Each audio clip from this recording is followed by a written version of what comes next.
Welcome to the Rebel Podcast with Robby and Cindy, episode number 46. I'm Robby, that's Cindy, that's my mom. We do these 2 Tuesdays every month. We've missed a couple Tuesdays, but we're going to do it on 2 Thursdays this month for March. And are we switching to Thursdays now? Yeah, we're going to switch to Thursdays, so 2 Thursdays, sorry. Today we're going to be talking about 2 things. Comparing yourself to others, and seeing things for what they really are. So we're going to start with what I was going to talk about, which is I was on YouTube, and it recommended me this video from this channel called Yes Theory that has like 9 million subscribers. And it's these dudes who are all about getting out of their comfort zone and doing crazy things. Not really crazy things, but things that just... Not comfortable for them. Yeah, so one of the video that got recommended to me was one where they ride on a train that goes across the entire Sahara Desert. It's like this coal train where that's from Gears of War, but a train filled with iron ore. And then apparently the locals will use it to travel across there, but it's basically just hitchhiking. And they said it's like a legal gray area. But the point is that I watched the video and they somehow get there, they do the COVID tests or whatever. They get tested every time they fly anywhere. And then the guy gets on the train with his other buddy, and they had some friends that helped them or something. As they get on the train, they're riding this coal train across the Sahara. It gets like freezing at night, and they're covered in coal dust. Because they're literally in a car just filled with coal.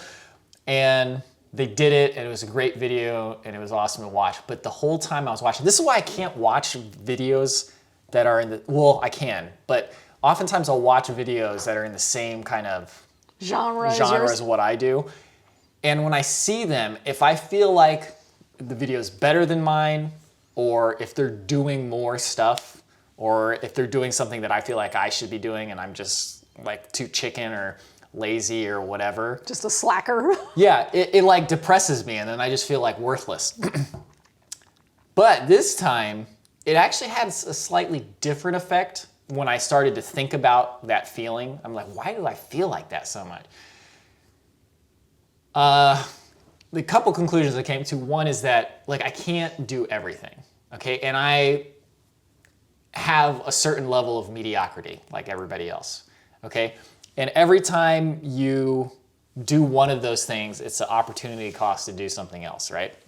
So there's other things in my life like, look, I like just sitting down and playing Super Mario 3D World and doing Champions Road for 5 hours until I finally beat it. And that's great fun, but it's also, and it's great fun, but you can't do that and do those crazy things at the same time. Yeah. It's like you kind of have to balance it. So instead, what I gathered from this feeling instead was I was thinking, why don't I just take this as a sign, the way I felt looking at it, where I'm like, man, I should be doing that. Why am I not doing that? Instead of being like, okay, I've been failing up to this point and not living up to my potential. Just being like, maybe this is just every now and then you see stuff like this and it pushes you in the direction that you want to go a little bit more. Or it's like reminding you, oh, remember you want to do stuff like that? And you're like, oh, right, okay, yeah, I'll put some effort in that. And it's real easy for me to blame the pandemic and just being like, well, there's been a global pandemic, so I haven't been able to do any of these things. But even before the pandemic, it was the same thing. Yeah. Like there's times where I do lots of cool stuff, but then there's well, actually, now that I think about it, the pandemic probably did affect it quite a bit because I was on a good roll. Yeah, you were starting to kind of expand your horizons a little right before that all happened. And the Japan videos I had done, like those did incredibly well, like at the beginning of the pandemic. If it weren't for the pandemic, I probably would have been like, oh man, look how well those did. We got to plan other trips to do cool stuff like that. And then it's been a year now, and I've forgotten about it. But then seeing this video, and then seeing these other people do it despite the pandemic, and I'm like, oh, I could probably push myself a little bit more. Yeah. Well, although I can't imagine that they've done it too recently, because the holidays, which were only 3 months ago, was when the world was at its very worst. So maybe they did it, maybe sometime in there, but when would they have done that? I don't know. Yeah. Maybe recently, because the video just came out a few days ago. Yeah. My guess is your new way of thinking of that is going to serve you really well. because I do think that, whatever it is that makes us do what we do, we get little hints all the time, you know. And we did another podcast, I don't know when, but we talked about when you get those intuition, you get those, like, don't climb up the ladder one more time because you're really tired. Oh, yeah. But it's the same kind of thing that something triggers, an inspiration. Yeah. You get something in your spirit, Yeah. pops up and goes, listen to this. Yeah. It doesn't mean that you were bad, that you didn't do it. Yeah.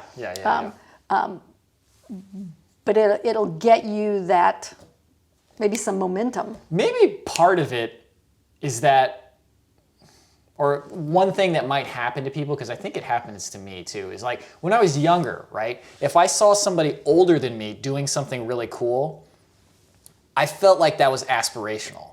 So if I saw Bear Grylls doing his TV show, which was a big inspiration for Adventure Archives, see that, I'm like, oh yeah, that's something we could do. Like we could work towards that. But now when I see people do stuff, and this is something I'm gonna have to course correct on, but when I see people do stuff, I don't think of it as aspirational, especially if they're younger than me. Then I'm just like, oh dude, I'm just a failure. Not like, oh, I see that and I'm like, oh man, yeah, okay, I could do that too. Yeah, Or, that's tough. Because for all you know, your type of video might have been the thing that someone younger went, I could do that, or I could do something like that, but I like this better. I'm going to go this way. And you, without knowing it, you've inspired younger people. And whether it's directly or indirectly, you're becoming you're becoming the Bear Grylls. I can't remember. I can't remember. Was somebody who inspired, or that you aspire to, what that person's or that thing is called, but. the inspiree. The inspirer, I think. Inspirer. And the inspirer, Yeah. Inspirer. Well, we'll just make up that word. So anyway, my thinking, or just what I'm wondering about lately is, when is it appropriate to compare yourselves to other people and not? Because I feel like the all or nothing thing is not a good idea. Like when you it is to a certain extent a good idea to just ignore what other people are doing and being like, I'm just gonna compare myself to myself. But that's, first of all, not really how we're wired. Like we're wired to compare ourselves to other people all the time.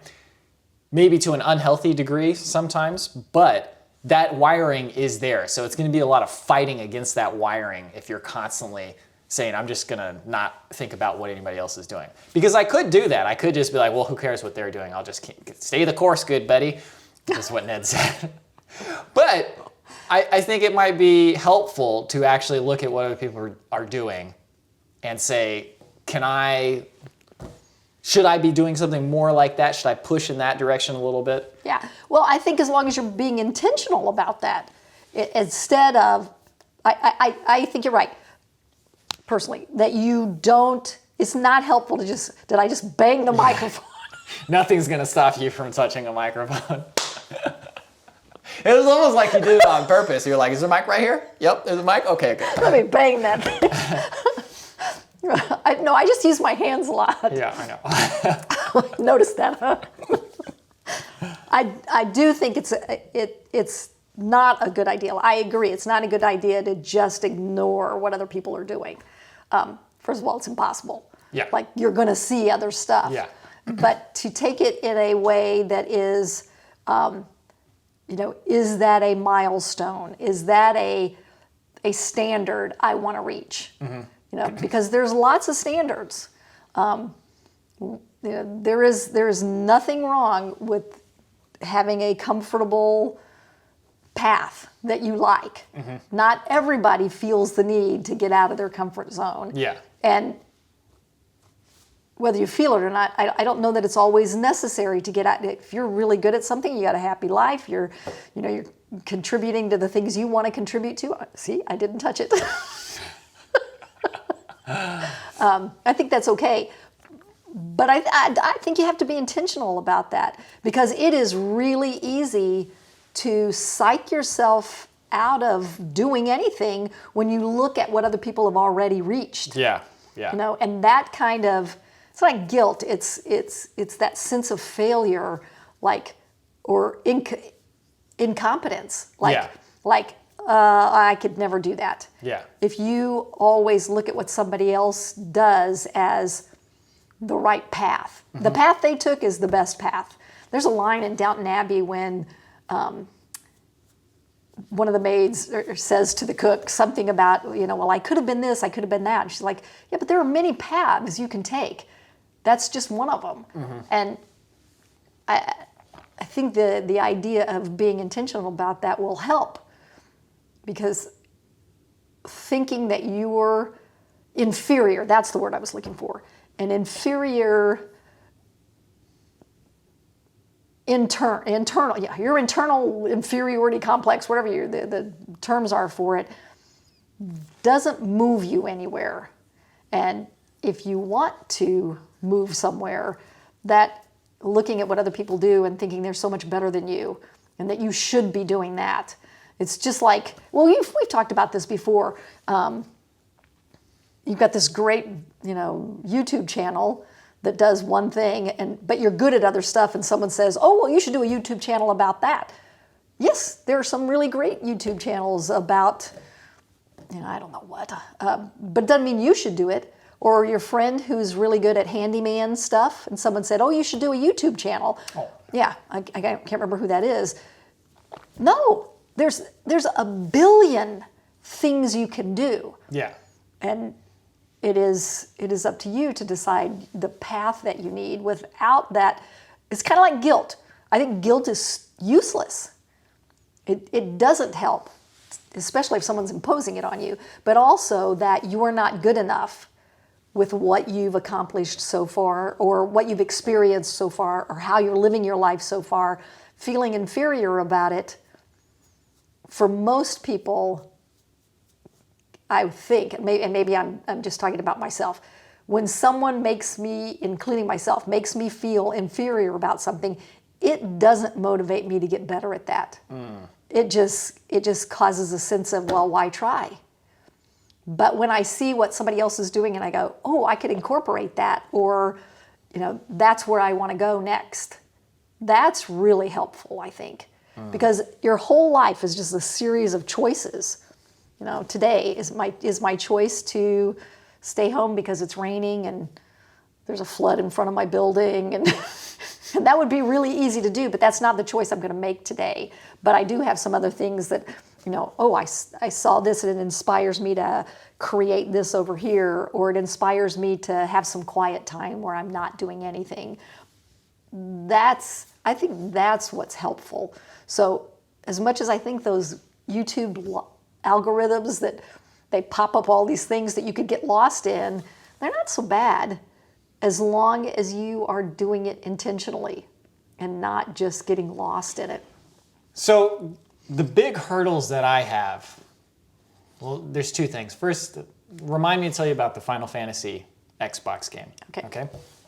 Well, we'll come back to that in a second. But I have a big problem with comparing myself to other people and their trajectory of success. There's a guy, maybe I talked about this already, the dude who we met at the Playlist Live YouTube convention. We met this guy, his name's Nathan, and he was making these videos that just took off. And he's got like 1 million subscribers. At the time he had like 1,000. Whenever somebody else has like these big hits and they grow really fast, and I see how long I've been working at it, it makes you question yourself. Am I actually doing something that's possible? I know it is for some people, but could I be doing something different that would be more people would like, and I would like more too? You know what I mean? That's the important part. Yeah. Is there something that you would also like? Because, well, in fact, I was talking to my mom about this just recently about, quote, movie stars. Mm-hmm. Like, there are so many famous movie actors now that I don't even know half of them. I might recognize her face, but, but when my mom was growing up in the 30s and 40s, there were so few in comparison. Oh, yeah. So you knew, but out of all the people in the world, there were, 20 movie stars. Yeah. With every endeavor, there can only be a few at the top. Right. And if that's your goal, like that one instructor we used to have who said, I want to be the best Zumba instructor in the state of Indiana. That was her goal. Yeah. That was not our goal. Our Yeah. goal was to have something different. Yeah, that's funny because for something like that, it's never even occurred to me. Like Yeah. to be the best or to have the most attended classes. It was much more just like, well, what am I creating in the Yeah. space I'm in? Yeah. Yeah. And I think that holds true for what you're doing now. Whatever things grab somebody's attention, I'm pretty sure that whatever he was not trying to figure out how 1.9 million people would like his videos. Instead, he did what he did. And I don't think so, though. No. I Oh, think okay. that You think it the did? successful YouTube channels, they are making the stuff they want, but they're very much also thinking about what is the ones that people are going to watch. Like especially, there's one guy named Mr. Beast. He's probably one of the most interesting YouTube creators just because he was 13 when YouTube came out, and like his goal from the start has been to get a ton of subscribers. But the way he got there was to make the videos that he would want to watch. And he says what he does, he spends the majority of his time thinking of ideas for videos. Like he was saying, and I think this is absolutely true, but he has one of those like crazy personalities that can just keep digging and keep Jackie Chan. yeah. For every one idea that a typical YouTube creator has, he has like 50 ideas that he's never even bothered using because he's like, those aren't good enough. And he's just always thinking of new ideas. And you watch his videos, they're like the leanest steak of junk food YouTube video. They're very good videos. They're not exactly my cup of tea, but you cannot deny their entertainment value and their clickability. So I think that they do think about that type of thing. I don't think that you can just make what you want in a vacuum. Because even us, we started the channel because we were like, nobody else is making videos with DSLRs in the wild. Everybody's just using like a regular point and shoot. And it's like, you bring a 50mm camera out there, it's gonna look amazing. That was our hook to get started. We were like, nobody else is doing that. We were like doing that blue ocean strategy where you find a market that hasn't been tapped. And I don't know where exactly I'm going with that, but one thing I've also thought about though is that we may not have the most subscribers and the most viewers, but, and also I don't want to sound like I'm complaining at all. Like I'm very thankful for what we have and I think we're at a very good spot. I just always am a little bit uncomfortable with the stagnation that I can tend towards. And it's like every now and then I'll get these feelings of like ennui, not ennui, but like, you know, just depressive, like, I mean, this is garbage. And then I need to actually just make some stuff to make myself feel better and push myself a little bit. But anyway, I do think about a lot of these channels with the tons of subscribers. I look at their Patreons and then I look at how many subscribers they have. They don't have people who really are really into their stuff. And then I look at our Patreon numbers like, oh, actually, there's a group of people who really, really like our stuff. So I do think it's okay to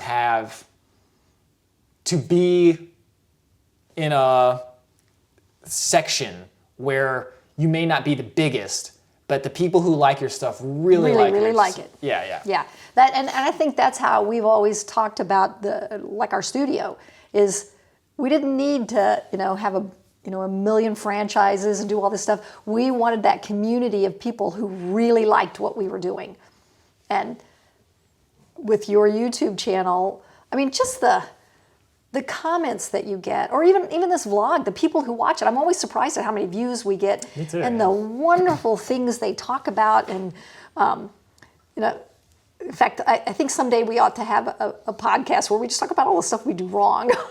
Because, it's easy when we're talking about this to just talk about the right way of doing things. But like today, you're being vulnerable about that inferiority that you feel sometimes. But knowing you the way that I do, I don't think that you would be willing, and you can correct me if I'm wrong, but you would be willing to give up that loyal following for the wonderful thing that you create and create something different so you could get 5 times as many subscribers. Maybe that's part of where the frustration is at, is that I see other people and I see what they make and I'm like, they seem to be doing just exactly what they want to be doing. But they can get a bunch of subscribers because somehow it feels like it's somewhat out of my hands, because I don't want to change what we're making. I like what we're making. But I also recognize that the way we package it and what it is doesn't exactly translate to more subscribers. Yeah. But subscribers doesn't mean followers. Like I just noticed the other day that I'm subscribed to like 130 things, but I only look at 3, maybe 4. But when I was like at the holidays, there were lots of ornament making and all that kind of, so I subscribed because I thought it was, I would want to go back and look at them. And I did for a month. Yeah. But I'm not going to look at them again until next holiday season. And I'm afraid if I unsubscribe, I won't find them. When I was starting to learn to draw and to watercolor, I subscribed to a bunch of those. And I still watch those, but infrequently. But the few that I watch a lot, I watch them, every time I get a little notification. Well, they're also the only ones I still have notifications on because I don't want all those notifications. They have a product, a creation that really speaks to me. And I'm willing to pay a little money to them for them to be able to keep doing it. And I think that's what you have. Will that have a trajectory like this? Maybe not, because of the way human brains are wired. The ones that are going to get it are the ones that have that wow, like anybody who looks at it will say it's good. Your video channel, Adventure Archives, there are people who will be bored because they don't want to watch somebody just walking through the woods and talking and not having any kind of conflict and no drama and, no fake stuff. But the people who do will be really into it. That's your tribe. And I just can't imagine that you would be willing to, and I could be wrong, that you would be willing to give up that feeling. No. I think the thing I'm trying to figure out is, how do I stop feeling like because sometimes I'm not doing enough, and that's fine. Like, I feel like that's what this feeling is right now, is I'm a little bit like, okay, also I wasn't feeling that good the past month, so there's lots of reasons why I haven't been, but it's like turning the corner right now. I'm like, okay, I want to do some stuff, and it's been really cold, and it's been winter, all that. But in general, it's how do you get to that feeling of, okay, I'm liking my trajectory, I'm pushing myself as hard as I feel like is necessary, but not too much. And when I see somebody else's success, I'm happy for them, I'm never like, there's never any animosity towards anybody else. Like, I'm always happy for whoever is got it. It's always a criticism of yourself. It's a criticism of myself. Yeah, I see them and I'm like, man, I'm not doing enough. Yeah. Well, do you want to get rid of that? I guess it doesn't matter that much. It usually lasts like a day or two, and then I just course correct. And as you said at the very beginning of this, that feeling is the one that sometimes pushes you to remember what your goals were. Yeah. Like before the pandemic, you were all excited about your Japan traveling, and I just saw your 40 miles around the Mountain Hood Timberline Trail, and it's got like 1.6 million views. You know what's interesting about that too is it really does feel like just if you build it, they will come. Because I did that. I almost didn't do that video. I know. Your grandma tried to talk you out of it. Yeah, she made me promise her on the phone not to do that. And I said, okay. And I knew I was lying to her, but I was like, I'm going to do it anyway. And even when I went there, I was like, I don't know about this. It was good old T. Bryce Ryan. He's like, I just did it. It was great. I was like, cool, I'm doing it. And I did it. And when I made the video, I was like, that's a really good video. That's great. And I thought it was just a side video. It wasn't going to do anything. And it's our most viewed video. So a lot of it does just feel like luck. Just make what you think is good. Title and thumbnail as best you can. And then boom. And then go for it. You will either find your viewers or you won't. Yeah. And as long as you find value in the process and the product, man, frankly, that's all you can ask for in life. Here's a question I have, especially from you being a first follower. If you don't know what that's about, there's this leadership thing that this dude Derek Sivers did. There's this video of this guy dancing at Sasquatch Music Festival. I think that's what it was. And he's dancing by himself like a nut. Yeah, he looks kind of crazy. He's like one of those guys you might go, that guy's off it. But he looks like he's having a great time. Then a guy joins him and dances with him. He's the first follower. Then another guy joins him, and then another people, and then it's just like showing how like a movement gets started or whatever. Yeah. But you can't just have the leader. You got to have a follower. You got to have a follower. But I don't mean, when I say I'm a leader, I don't mean like, oh, I'm a leader. I just mean like I'm a bad follower. Like I have a difficult time just going along with somebody else's plan without critiquing it or wanting it to be my plan. But you are not that way. No, not at all. So I've only really worked jobs where my fate is in my own hands. Like when we were doing the studio, it was just us. Yeah. Like whatever happened or didn't happen was going to be because of us. And what I'm doing now, it's the same thing. My first job, I worked in an office, and it was just doing somebody else's job. What do you feel like in the role of being in somebody else's job? Do you have that feeling of discontent, or like not discontent because of that's what your job is? I mean, do you ever have that feeling of like, oh, I'm not doing enough, I should be doing more, blah, blah, blah? Or does it feel like this is somebody else's responsibility, I'm just in charge of enacting that vision? Yeah, I think I'm very happy with the way I feel about those kinds of things, and the reason is because I can be a leader, but what I really enjoy is like when you said I'd like to do the studio, and you explained what it was, and I was like, okay, let's make that happen, and just dove in and started doing what needed to be done to make it happen. I don't like that process if someone says, I got this great idea and I need A, B, C done. You go do that. No creativity, no input, no self empowerment, no ownership. But if you give me an idea that you want to create, that's what I like. Like the position I'm in right now, not that they would have given me the executive director position, but I didn't want it. But I love being the assistant director because we kind of, as a team, come up with the ideas. The executive director, the buck stops with him. But I'm empowered to make that happen. And I try to do the same thing with the people that I'm managing. You know, I don't want to tell you, you have to, here's a checklist, you be an order taker, I give you an order, you go fill it. No, that I find would be, oh, sorry. I was going to do my zipper. I would find it very frustrating to be in that you just do this. Because while I'm doing it, I'm going to be thinking of other things that could go with it, or a way to make it better, or all of those things. And if I'm stymied in that, and I'm only allowed to do, well, the one job I got fired from was in a purse factory. As a summer job when I was in college, I worked for 2 weeks sewing the seam on the handles or the strap of purses. Couldn't sew a straight line. It didn't get any better, and they fired me. But what did they do with the ones that were crooked? They got sent to like they were called seconds, and then they were put on purses, but they were sent to like discount stores and other stuff. Yeah, and some of them got thrown away. Some of them were so bad they got thrown away. But the whole time I was doing it, I was like, I can't even do this as a summer job.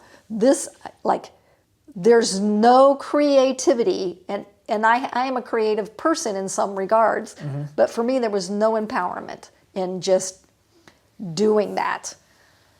Now, I could have done that all day long if at the end of the day I got to say, maybe if we did this, it would be a little bit better. Or, I wonder who makes these machines and could they do that?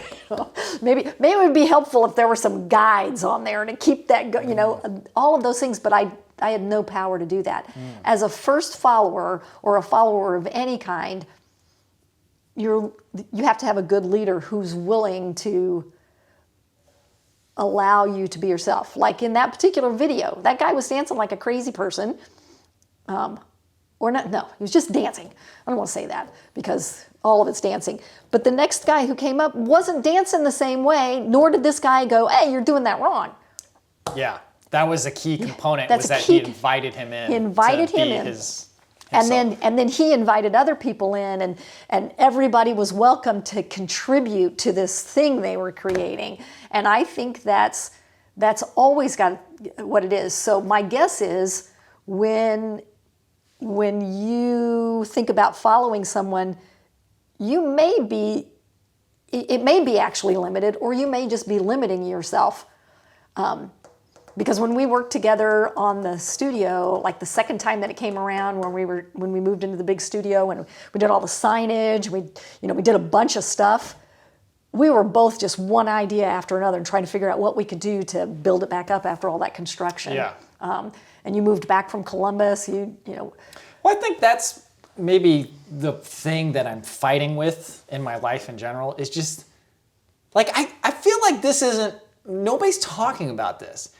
Nobody's talking about their own mediocrity. Like my own mediocrity is just sometimes I'm just like, yeah, I don't want to do that. I don't have it in me to be creative, and especially when what you're trying to fix, you don't know how to solve. Like when we were doing the studio, we did the studio for like 2 years, and then maybe it was longer. We did the studio for 5 years. We did the studio for 5 years, and it was just like, we got to do something about finding a way to market this and to get people in, right? For those 5 years, it's not like we didn't know that. It's just I didn't want to do it because it's very unpleasant, and you have to think, and you got to try stuff, and if that doesn't work, you got to revise it and do something else. And just to deal with the unpleasantries. I don't know, it's like I feel like we make excuses more than, because like a big part of me is also like my YouTube videos, I think that the algorithm's actually pretty good. Like it knows, well, no, maybe not. I think if you package your video right, the algorithm's pretty good. And then I just look at the way I'm packaging my videos and I'm like, I'm probably not putting enough creativity and trying into packaging them. For the same reason you didn't want to market the studio. Exactly, yeah. It's not what I want to be doing, but it is a necessary part. And then I feel like I'm rationalizing the poor performance of the packaging by saying, oh, it's external things outside of my control, instead of saying, I could be working harder. But this, I could be working harder is just, that's part of like my personality and mediocrity, right? Yeah. And we all have it. And it's like, you can only, it's a tough thing to fight. And you have to like push against it constantly. So it's never gonna be perfectly comfortable. That is the perfect segue into the second topic. Actually, I don't even know if you meant to do that. No. But the second topic, we said looking at things for what they are, but I'm really talking about people. Mm-hmm. Like, as a manager, there are different personalities, and I'm just going to take yours now. So if I were delegating to you, asking you to be the creative person and do this marketing part over here, would probably, if I had somebody else who could do that, that would not be a good idea, because I would be ignoring the part that's your mediocre ability. This is your talent. Mm-hmm. And this thing over here is a necessary part. And so do you delegate that to someone else? Have someone else, do the first 10 drafts of that and hand it to you and say, okay, which of these looks like to you would be the best thing? Or do I ask you to do that? Even if I have somebody else who's, could do it. So for every person, Some people like to they like to have, numbers. They like to have a list. They like to have everything in a graph. They like to have everything in whatever. Other people like it much more loosey-goosey. And then there are people in the middle. But seeing how a person is requires that you open your eyes and stop judging them by what you think they are. Or what you think they should be. Or what you think they should be. And as a manager of people, well, I will just tell you that most managers I've been around don't do that. Yeah. Like they don't do it. They want people to fit into. They've got these holes, and like I work for a nonprofit, so you have the people you have, and we try to get, and we do get good people. Nobody that we have is not good, not capable. But we've all kind of got to shift and go around because we could use 10 more people. We're never going to get that because we don't have the money. We're just a nonprofit, but we have great services. So as a manager, I have to do a better job or do a good job of seeing everybody for what they are. That takes time. You cannot know without talking to somebody. I've been working with somebody now since October. I've been that person's boss. And over time, after conversations, yesterday we had a conversation where I went, oh, there's a part of you I hadn't seen, and seeing that part explains so much else that has been going on that we've been trying to address, or trying to figure out how you can do this particular job. Now that I know that part, it has made it much easier. Just even how I speak about things that, we need ideas about, or things that we need, here's an issue, how we're going to address that. The first words out of my mouth make a big difference. Because I'm sure there's much more that I'm going to learn about her, but now, at least for that particular issue, I don't think we'll have that anymore because I understand how to approach that a little better. And yesterday, not that particular person, but I had a lack of sleep the night before. So yesterday was a difficult day for me, and there were at least 5 things that if I were a person who screamed and yelled at people, there'd have been a lot of screaming and yelling going on. And instead, I finally just shut down and was like, I'm going home, I'm going to take a nap, I'm going to bed. You guys are on your own. But when I came back this morning, well, 2 of the issues, when I looked at them again after a good night's sleep, I was like, those really aren't issues. I don't even need to address them. Mm-hmm. The other 3, I was able to address in a way that was both a teaching opportunity and a learning opportunity for me. I was able to teach them something or help them understand something, but also learn more about them and their way of operating and what their insecurities are, what their, ideas about things are, and help empower them to do their jobs better. Mm-hmm. Because even in a small nonprofit, everybody needs to be excellent at their job for us to operate at peak, like to really serve our people. Everybody needs to strive for excellence. But you can't strive for excellence when you've got somebody yelling at you, or you've got someone who's asking you to do things and not understanding what kind of person you are. Like do you remember when you got ready to go to college, before you decided what to major, and you said, well, maybe I'll major in accounting or something, or maybe that was your brother. Okay. It was you. It was me, because I remember, it's weird how much an effect what your parents say can have an effect on you, but one time you were like, oh, you might be good at accounting. And then I took a little aptitude test in high school, and it was funny because I didn't answer just what I actually thought. I answered towards getting that answer, which is really weird. It's like the way kids' brains work. But I answered towards getting accounting as the answer, and then it said, oh, you'd be good as an accountant. I was like, oh, okay. Yeah, Fortunately, I totally ignored all that when it actually came time to go to school. I majored in music at first, and then I majored in Yeah, but I can remember video. That in my mind, and I don't know if I said it to you or not, I hope I did, was when you said, oh, I think I'll major in accounting, I was like, I'm not going to waste my money on you going to be an accountant because yes, you're very organized and you like to get you are, you know, you've got that like organizational skills. You're all about that. Yeah. But to see you doing somebody's taxes, Oh yeah. Yeah. like no, I'd rather waste all my money on you trying to get to someplace you want to be Yeah. than to waste the money on you trying to get to someplace you don't want to be in the first Yeah. place. That would be just stupid. But I think that's the problem that we have is that we pigeonhole people pigeonhole themselves, and not everybody's going to be the creative person, not everybody's going to be the marketing person, not everybody's going to be the financial numbers person, and it's a rare person who's capable of doing all of those. Yeah. This is, I don't make it sound like I'm bragging. I am reasonably good at almost anything. Yeah. Like I am able to do almost anything except for sew purse straps. I can't do that. But I can actually. I used to be able to sew, so I thought I'd be good at that.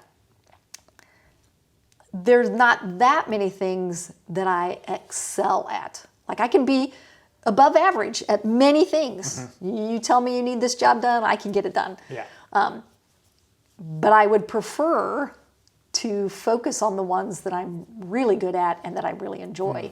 And I think that's like seeing people for who they are, not just in a work setting, is one of the hardest things about being an adult. You know, maybe that's one aspect of my problem is that whenever I see something else, I start seeing what I have as something different than what it is. Because what I have, like just in a vacuum, is great. It is. Got a good YouTube channel, you like what you're doing, you're getting enough money. And then you look at other stuff and you stop seeing yours for what it is, and you start looking at it as something that it's not. And when you look at the other stuff, you look at it as much more successful than what it actually is. It's just they're doing their thing and you're doing your thing. It doesn't have to be. Yeah, it literally is comparing an apple to an orange. Yeah. First of all, you have, out of the infinite complexity of that thing, you see this much of it. Yeah. You see that subscriber number? Yeah. That's it, like as if that is the value of that channel.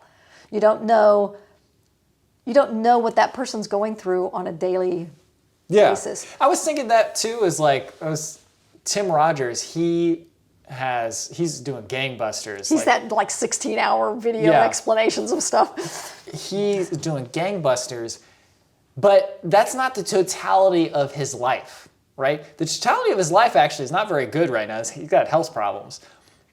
And I'm like, would you trade all... Well, first of all, I don't think I could ever do what he does. What he does is him. Yeah. You know? But I could maybe do something, I'm going all over the place. But the point is that you don't know the totality of any situation. That's right. So you can use aspects of what other people do and you can compare yourself to them, but you need to do it in a constructive way that's not not seeing them for just like a 2D picture. Yeah. Which is honestly how I see a lot of YouTube channels. I see it for the thumbnail, I see it for the title, subscriber count, view count, and I'm like, dang. That's so funny that you say that, because except for the views on your 40-mile thing, I'm not. And views on this. I occasionally look at the views when I'm looking at the comments. I've never looked at somebody's subscriber count. It wouldn't even occur to me to look at that. Yeah. And I don't even. Maybe I look at the thumbnails, but it must be like not. What do you call it? It must be subconscious. Yeah. But I look at the titles. I do look at the titles. But like those clickbait question things, I don't think those get me. Well, clickbait is not really as effective or prevalent as it used to be. Oh, okay. Like the YouTube audience has become more savvy, and the algorithm, I think, has become more savvy too. But it's more just about, well, even just like looking at how things are, just if I'm thinking about our past few videos, and I apologize that I'm just talking about the YouTube channel, but that's... But it's your analogy. I mean, it's my particular... It's your reference point. Yeah. But like looking at the performance of our last few videos, And I think about the things that matter, like how good is the video, what's the title, what's the thumbnail. When I look at it objectively and I don't like put any emotion into it, I'm just like, oh, okay, well I like the thumbnail of this video that's done better. Like our Big South Fork video that's done quite well. Our recent Zaleski one, and I think it's a better episode, but that thumbnail is not even close to as good as the Big South Fork one. And you know what's funny? Is that Big South Fork one, we actually took the time and made that thumbnail while we were out there. We took the time and said, okay, this would be a good one. And we used a picture, and we did a raw image. You can adjust them much better.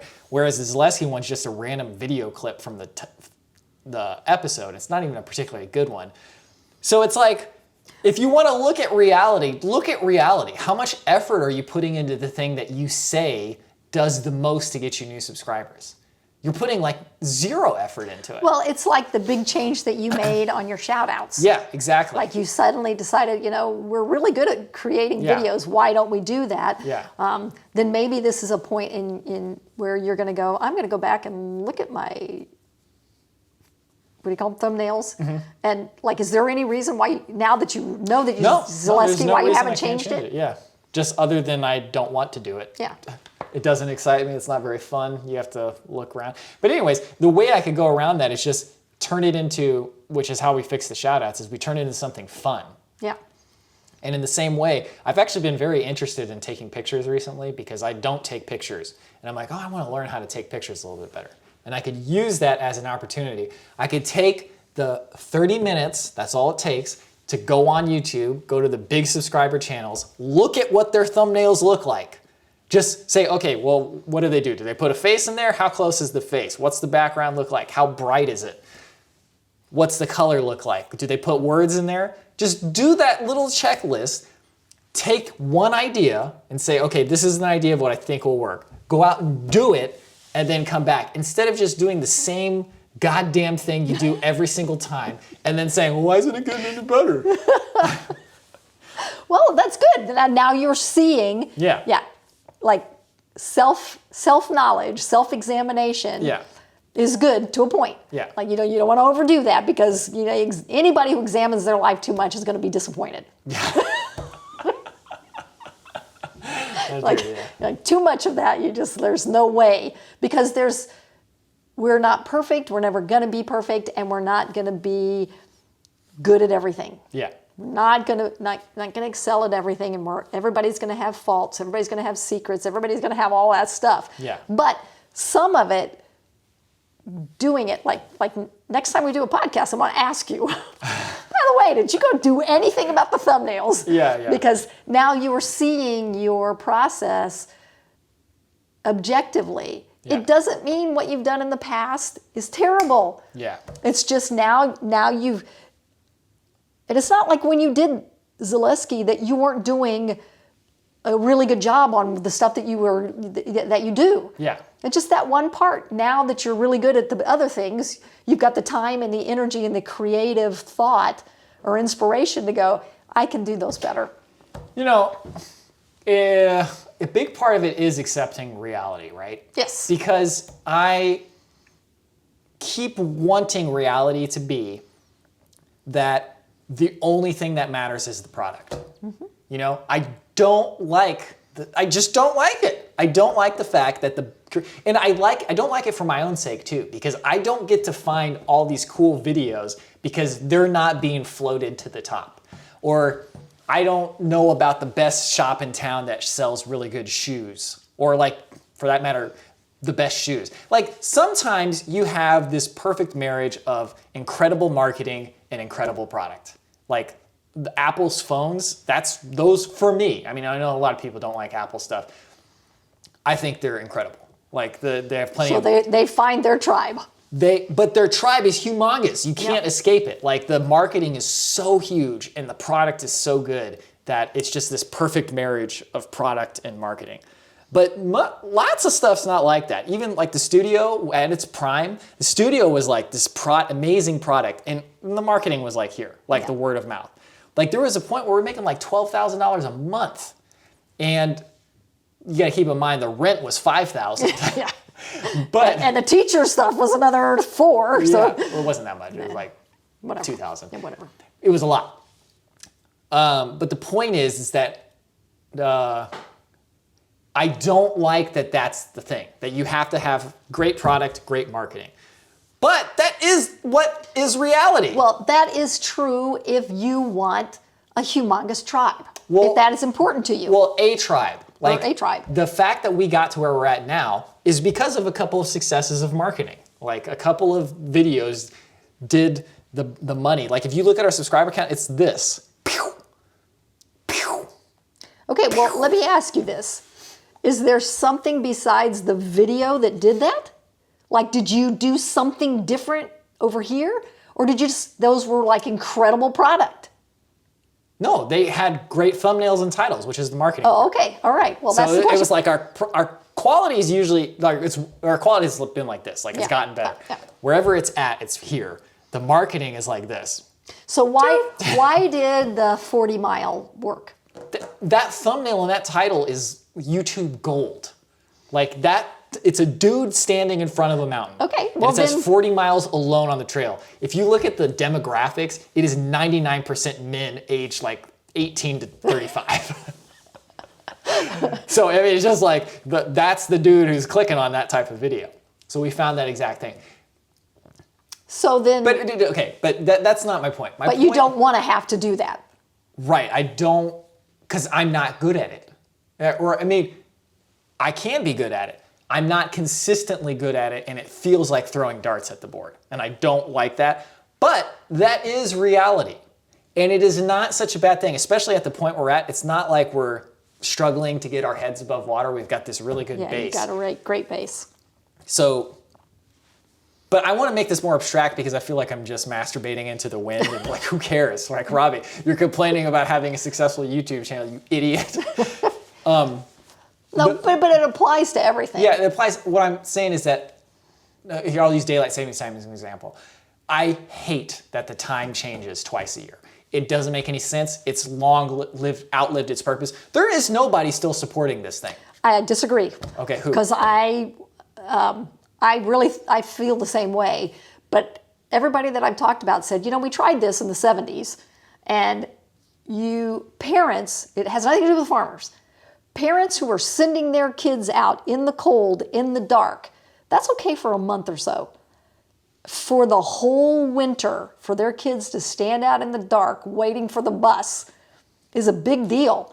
And for people to go to work and it to be dark until like 10 o'clock, that's a big deal. It's cold and it's dark. And so then it causes problems. That's the biggest issue.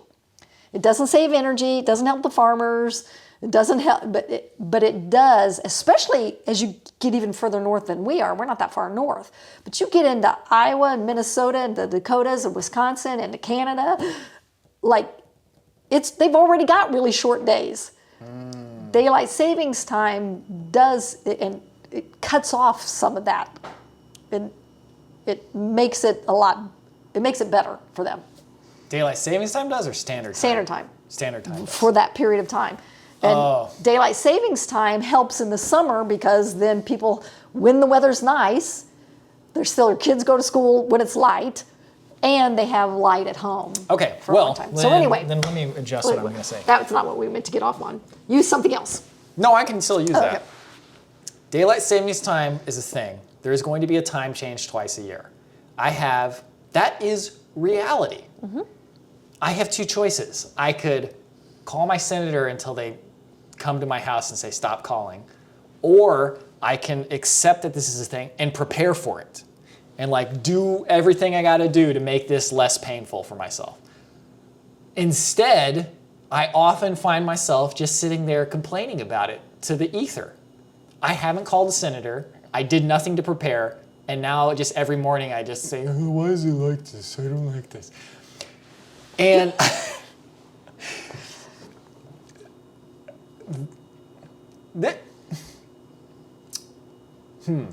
I'm just going to throw this out there. Yeah. If you did something about everything you have a thought about,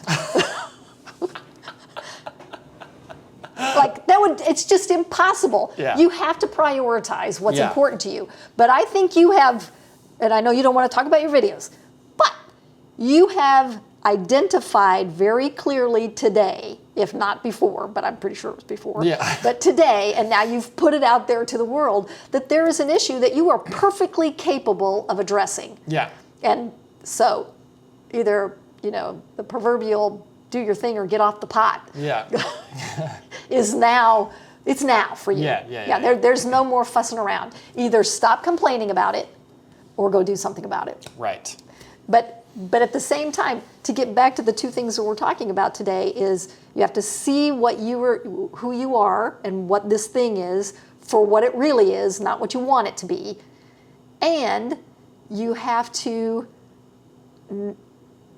or I encourage you, to not use the fact that you haven't done it as, best quote I heard recently on my new favorite show is like, don't cry about something that's done when there are things that need doing. Man. Okay, so but you can't undo stuff. I mean, you can undo them, but you can't make it never have happened. Yeah. You can fix things going forward, or Yeah. you can say it's done and I'm not going to think about it anymore. I'm going to move on to things that need to be done. Yeah. But I think that's where you are now, and the problem for I think all of us, but at least most people, is that we see things in our myopic kind of way. We don't really see them necessarily for what reality is.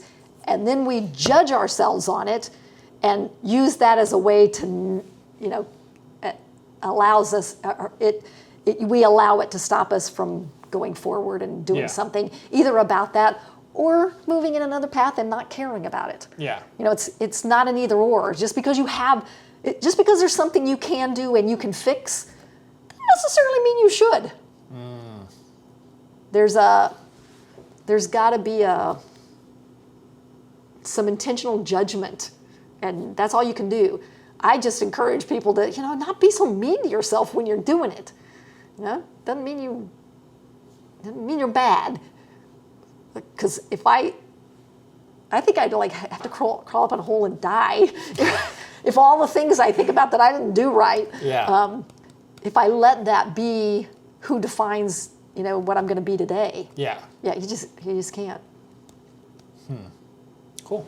Right. Okay, well, I think we've talked for like an hour now. Do you have any final thoughts besides that? That was kind of a good final thought. Yeah. No, in fact, I've just decided I'm going to write that down and put it on my wall. Don't cry about what's done when there's things need doing. Yeah. Yeah, I think maybe that's kind of just what I wanted to talk about, and just a thought that coalesced in my head is like, I got to stop looking at things as if when I see something that I want to course correct, think that it's been a bunch of wasted time. It's like, you don't, like, that time was that time, but you have now wanted to course correct, or you want to go off in this, like, this thing is pushing you towards doing this. Just let it push you, go do it. Don't lament that you didn't do it. Yeah. Don't punish yourself. We got to finish with the Final Fantasy Xbox thing. Yeah. Because this is kind of the root of why I think like this. I've got a problem. My brain has a problem. Final Fantasy 12 was on sale on the Xbox for $20. I own that game 3 times over. The original PS4 version, the Switch version. But the Xbox version is the best version because it's 60 frames per second. Well, the PC version is technically the best, but I don't really play on the PC because it's an uncomfortable chair. And it was on sale for $20, and I spent like an hour in bed one morning. I was presumably on the internet, but I was thinking, should I buy that?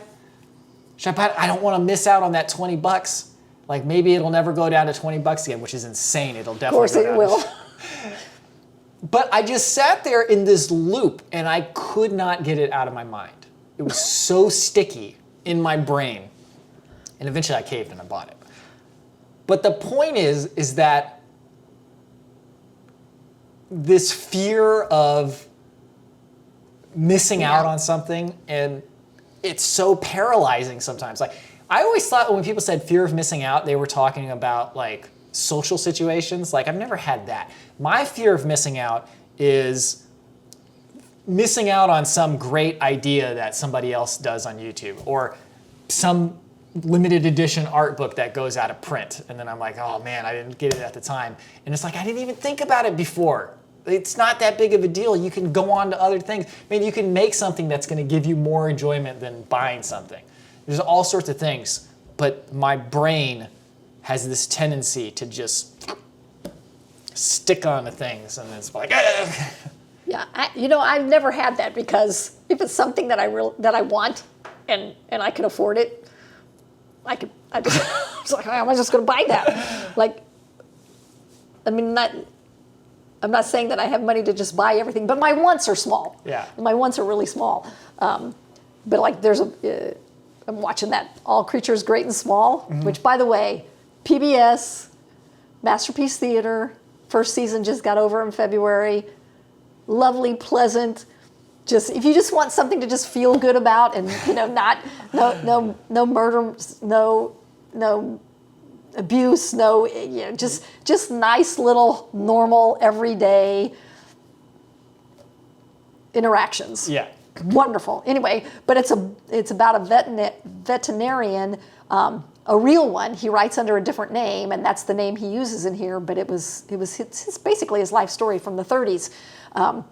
But he wrote these books that this is based on, and I got online. I was like, oh, there's the books. Not a question. Yeah, just like, I want to read those books now because I like the TV shows so much.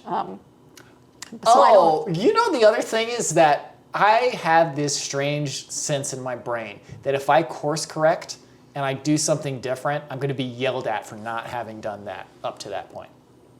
By who? I don't know, the ether. You're an adult. Right, but that is... You are the leading man in your movie. Right, I know. But I don't think that that's entirely uncommon.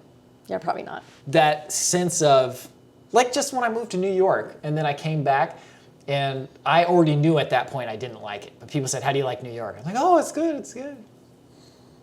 And it's like, you don't want to admit that you went for something and then it turned out to be not what you wanted. Or you went for something, you're like, oh, that was completely wrong. And I feel like a lot of people who really are with it, they don't let stuff like that slow them down. Yeah. They're just like, oh yeah, I changed my mind. Yeah. I think that is a hard lesson to learn, because there's so much expectations from your family and from your society and from friends and stuff, that there are certain things that everybody's supposed to like. Yeah. And it is difficult, but the older you get, the easier it. Like, I look back even who I was 2 years ago, and I've always thought I was a pretty direct person, but I get more and more direct all the time. In fact, so much sometimes that I forget to even give any kind of softness to it. Yeah. I could have said that differently. Yeah. I usually catch it right when I do it, but I'm not trying to be mean or anything. I'm just like, here's a fact. Let's move on. But it is hard to say, like, I don't like to travel. I do, but I mean, like, there are a lot of people, you're expected to want to travel. Yeah. But there are plenty of people who don't. They're like, no, I like being a homebody. Yeah, yeah. But it's almost like it's a bad thing to say that. In New York, who would go there and live and not like having had that experience? Yeah. Which, you didn't like. No. Yeah. In fact, I didn't really gain, I can't say what I did and didn't gain from that experience, but I didn't gain anything from that experience in the sense of I